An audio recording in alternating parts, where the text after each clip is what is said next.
There are places you go every single week. The grocery store, the gas station, the mall, the highway overpass, the apartment building, the underground parking garage. Normal places, safe-looking places. But in a crisis, in a grid-down event, a civil unrest scenario, a natural disaster, or a conflict situation, these exact locations transform into some of the most dangerous environments a person can be trapped in. Not because of the crisis itself, because of how people behave inside them when the crisis hits. Today I'm naming the specific locations that become death traps, and exactly what to do about each one before you ever need to. The grocery store is the single most dangerous location in the first 24 hours of any crisis. Here's why. The moment a crisis signal fires, power outage, emergency broadcast, major news event, every person within driving distance of a grocery store has the same thought at the same time. I need food. Within 90 minutes of a serious crisis announcement, grocery stores in affected areas are overwhelmed. Shelves are stripped. Parking lots become gridlock. Altercations break out over the last items on the shelf. Staff abandon their posts. Security disappears. The people who get hurt in grocery stores during crises don't get hurt by the crisis. They get hurt by other people. Trampling, fights, armed robbery in parking lots, vehicle incidents in gridlocked lots. These are the documented injury patterns from every major grocery store crisis event on record. The rule: never be inside a grocery store in the first 6 hours of any declared or perceived crisis. The solution is simple. You never need to be there, because you already have 90 days of food at home. You prepared before the crowd formed. If you don't have that yet, the grocery store danger is your reminder. Build the stockpile. Make the store irrelevant. Death trap number 2, the highway. Specifically, any major highway within 30 miles of a dense urban center during an evacuation. When a city evacuates, whether from a natural disaster, a conflict event, or a civil breakdown, the highway system fails completely within hours, sometimes within minutes. What was a 45-minute drive becomes an 8-hour parking lot. Fuel runs out. Engines overheat. People abandon vehicles in lanes. The gridlock becomes permanent. And in a genuine crisis scenario, a moving car on a gridlocked highway is not just stuck. It is a target for carjacking, for desperate people who need what's in your vehicle, for the chaos that gridlock and desperation produce.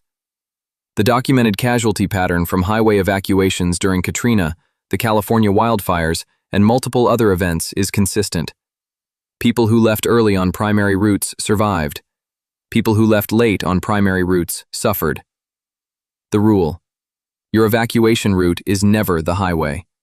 It is a pre-planned alternate route on secondary roads, mapped, driven in advance, known by memory. And your evacuation happens before the order is given, not after. The population evacuates when told to leave. You leave when the signal tells you to watch, before the crowd forms and the highway dies. Death trap number 3 is the one that surprises people the most. Their own home. Specifically, a multi-story apartment building in a dense urban area. In a grid-down scenario, elevators stop. The person on the 14th floor with a medical condition is now cut off. Water pressure fails above the 6th floor within hours. Fire suppression systems go offline. In winter, heat disappears. In a civil unrest scenario, apartment buildings in urban areas become focal points of conflict. The density of people, the single points of entry and exit, the inability to see threats approaching, all work against the resident. In a fire scenario, which becomes more likely in grid-down conditions as people use improvised heating and cooking, a multi-story building without functioning fire suppression becomes a chimney. The rule: know your building's failure modes before any crisis. Map every stairwell exit. Know where the roof access is. Know the fastest route to street level from your floor. Store water, because pressure will fail.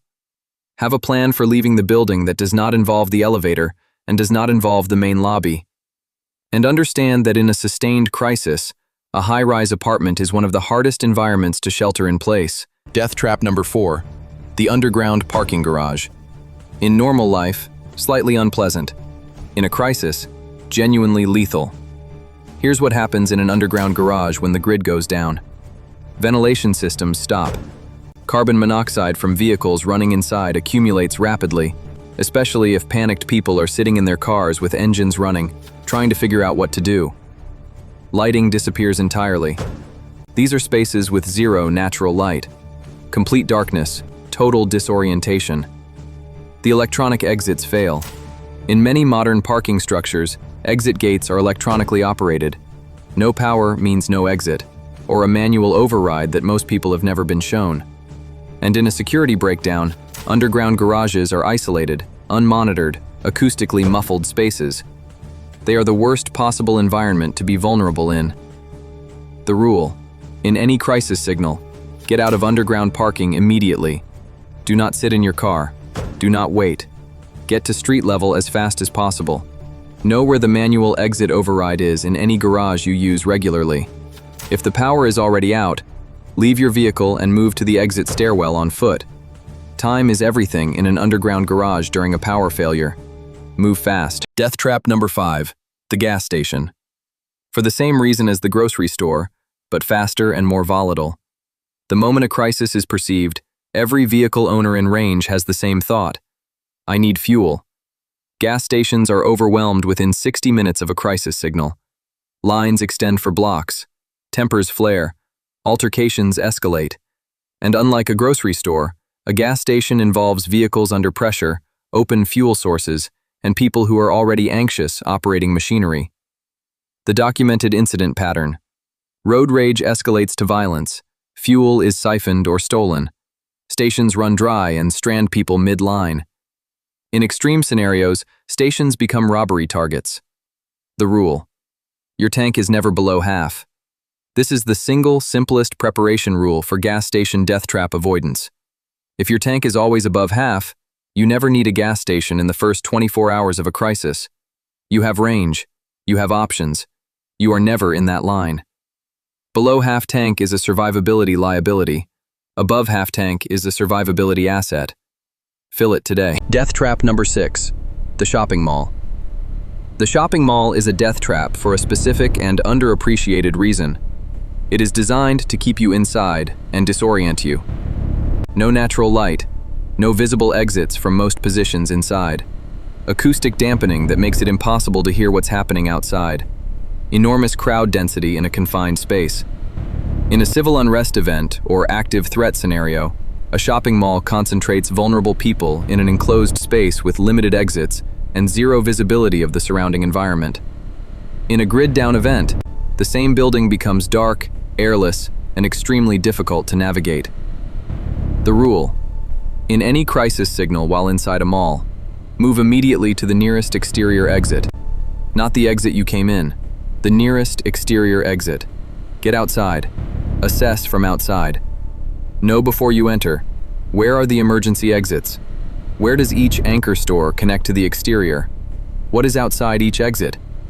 2 minutes of planning before you enter a mall could be the most valuable 2 minutes of your week. The 7th death trap isn't a place. It's a density. Any location where large numbers of people gather, a stadium, a concert venue, a public square, a protest, a street festival, becomes a potential death trap the moment something goes wrong. Not because of the event, because of the crowd. Crowd crush is one of the most underestimated causes of civilian casualties in crisis scenarios. It requires no weapons, no deliberate violence, only panic and density.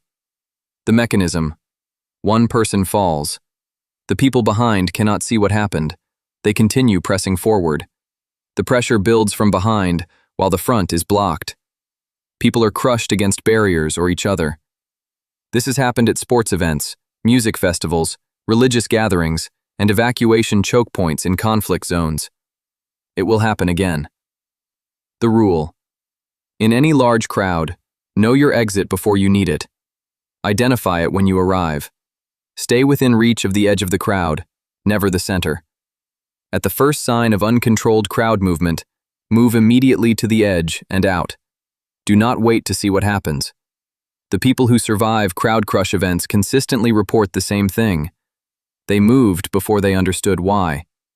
Their instinct fired before the crowd fully panicked. And that early movement made the difference. Trust your instinct. Move before the crowd does. 7 death traps. 1 pattern. They are all places where density, dependency, and disorientation converge at the exact moment that a crisis removes the systems keeping them functional. The grocery store's safety depends on staffing and security, both of which vanish in crisis. The highway's safety depends on distributed traffic flow, which collapses in evacuation. The apartment building's safety depends on powered systems, which fail in grid down. The parking garage depends on ventilation and lighting, both gone with the power. The gas station depends on calm and order, both gone in the first hour. The mall depends on ambient security and visibility, neither present in crisis. The crowd's safety depends on managed flow, which disappears in panic. The solution to every single one of these is the same. Preparation eliminates dependency. You don't need the grocery store if you have the stockpile. You don't need the highway if you have the alternate route. You don't need the parking garage to figure out the exit if you already know it. You don't need the gas station if your tank is always above half. You leave the mall before the crowd forms because you already know the exits. You move before the crowd crushes because you never let yourself get to the center. Drop in the comments, which of these 7 locations do you frequent most, and what is your exit plan right now? Subscribe and hit the bell. The next video goes deep on building your evacuation route for every scenario, so the highway is never your only option. Stay sharp, stay mobile, stay prepared.